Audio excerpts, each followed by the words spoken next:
My speech this evening is entitled The Magic of True Giving. It's based on a story that I wrote for an article that was recently published in a local newspaper. It's a true story, and it's about a handful of strangers who came together and in a brief few fleeting moments understood the nature of true giving, the appreciation and gratitude that we all felt at this opportunity that came together through this outreach. As I was preparing for this evening's speech, I was going to paraphrase this story, and I realized that really and truly the essence of what I had written somehow fell by the wayside. And so this evening, as part of my speech, I will be reading the story verbatim in its entirety. It's a short story, and I feel that this approach is appropriate. Perhaps you'll remember the first story or fairy tale you heard as a child.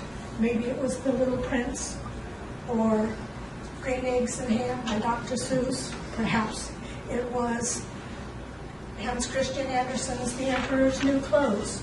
Whichever story impressed your heart and mind at that time, it was hearing that story for the first time in its entirety with the words as they came together in this composition that made a difference to you. So, Mr. Toastmasters, welcome guests, fellow Toastmasters, the magic of true giving.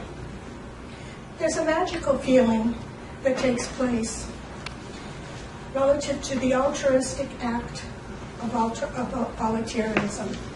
It is preceded by true understandings with regard to the responsibility, the intent, and the purpose of one's outreach. Now, more than ever, it seems quite important that we ask of ourselves, how do we manage our time and energy in our attempt to reach out to others?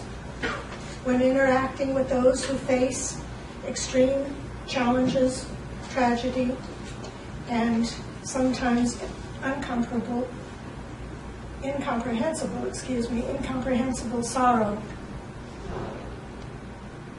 True outreach doesn't attempt to change the situation. It actually accepts another's pain with grace and compassion.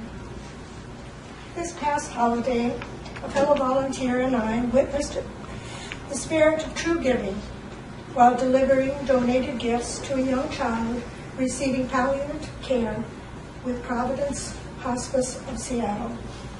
Every year, the foundation sponsors and coordinates an extensive outreach effort from staff, members, volunteers, and donors committed in the support of children and families in hospice care. The congregation of a church in Kirkland this past Christmas sponsored 4 families of 49 patients in the program currently, one of whom Dennis and I, my fellow volunteer, had the privilege of meeting this past Christmas. Shortly before Christmas Eve, Dennis and I set out with a carload of presents meant to bring good cheer to the life of 4-year-old Alexander, his mother, his father, and his 3 older siblings. There we were, 2 grateful elves entrusted with treasure trove of surprises that would hopefully bring brightness to an otherwise seemingly bleak situation. After speaking with the father of the family on the telephone the night prior to our scheduled delivery, upon our arrival, we were greeted at the door by 2 little girls with black curly hair and big brown eyes. They shook their head no when asked if their father was home.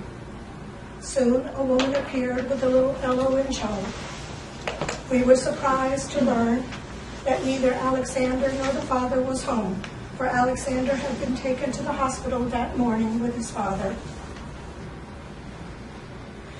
The mother explained in broken English that she knew we were coming, and we entered the home, a modest home, with again very little sign of Christmas cheer. We didn't know if the children were to stay as we unloaded the car with intended gifts. So I asked the mother if they should stay. It was clear soon that the mother understood very little English, so the oldest daughter, Amanda, began to translate. A young woman sitting in a chair next to a newborn baby tucked in a car seat at her side exchanged a few words in Spanish with the mother and then replied, "There is no other place to put the gifts," she said. The children would see them anyway, so it was okay for them to stay.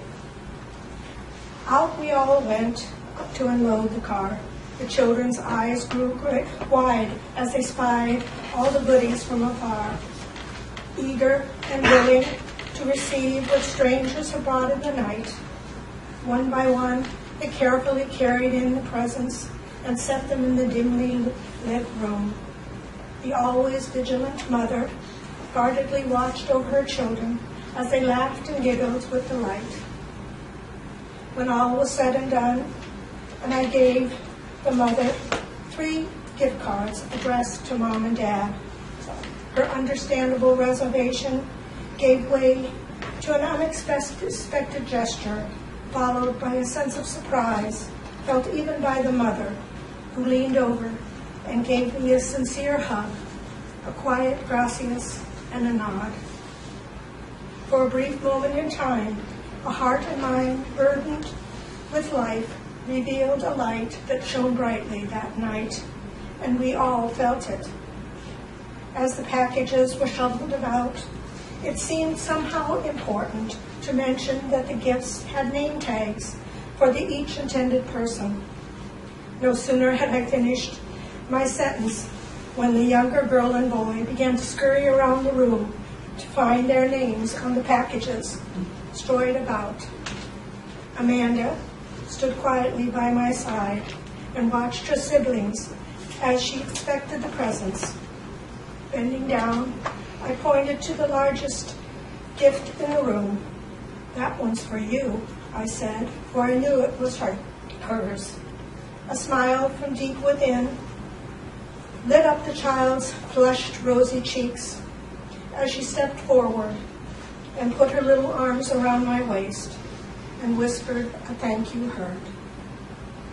Promptly, without prodding or suggestion, her younger siblings ran to give us both a hug too.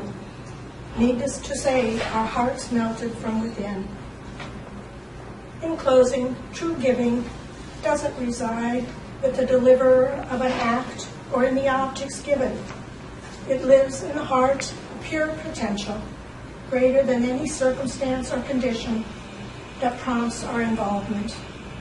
In our willingness to acknowledge both the joy and sorrow and engage appropriately with one another, a glimpse of true interconnectedness of the humankind, poignantly reminding us that the preciousness of life and the importance of the role we play as conveyors of truth relative to the grace and love of a different kind. Mr. Goldberg.